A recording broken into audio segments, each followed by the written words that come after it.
Good afternoon class. मेरा नाम हिमांशु गुप्ता है। मैं सरस्वती देवी पीजी कॉलेज नंदापार जयपुर का बीएड 4th सेमेस्टर का छात्र अध्यापक हूँ। आज हम लोग इतिहास विषय के अंतर्गत पानीपत के प्रथम युद्ध के बारे में चर्चा करेंगे।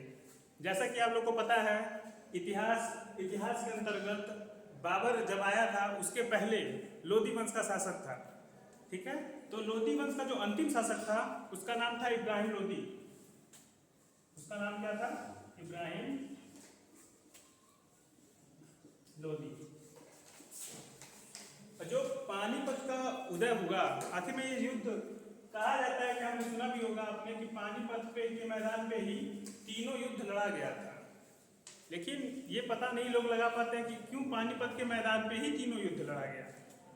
भाई लड़ा तो गया था कि अगर एक ही क्षेत्र में, कहा जाता है जो हमारा भारत है, भारत के केंद्र दिल्ली, उससे जो नजदीक पड़ता है तो दिल्ली पड़ता था, लेकिन पानीपत का जो मैदान क्या था, समतल था। आखिर कोई किसी भी युद्ध को लड़ने के लिए हम लोग क्या करते हैं, आमने सामने जो सेना होनी चाहिए प्रत्यक्ष रूप से दिखाई दे। लेकिन ऐसे वहाँ पर मैदान नहीं थे। जो पानीपत का मैदान था वहाँ पे समतल जमीन थी और वहाँ से सभी सुख सुविधाएं नजदीक मिल पाती थी, जैसे खाने पीने की सुविधा, हथियारों की सुविधा, उसके रख रखाव की सुविधा, वो हमारे मैदान के निकट में मौजूद थी। और अगर हम पानीपत के प्रथम युद्ध के बारे में चर्चा करें, ये युद्ध लड़ा गया था 21 अप्रैल 1526 ईस्वी में। ये जो लोधी वंश का अंतिम शासक इब्राहिम लोधी था और बाबर के बीच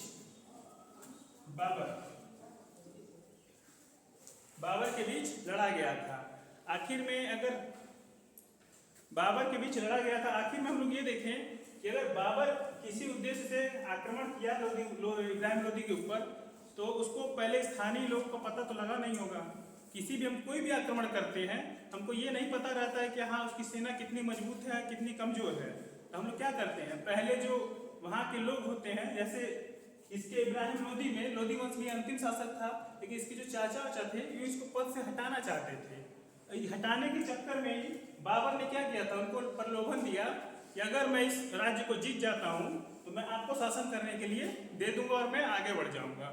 लेकिन इसी के प्रलोभन में आकर इब्राहिम लोधी की सारी जो कमजोरियां या मजबूतियां थी बाबर को उसने आकर बता दी। कहा जाता है कि पानीपत के युद्ध में बाबर के पास केवल 1/3, इब्राहिम लोधी की अपेक्षा 1/3 सेना थी। अगर माना जाए कि उसके पास अगर 15,000 थे तो इसके पास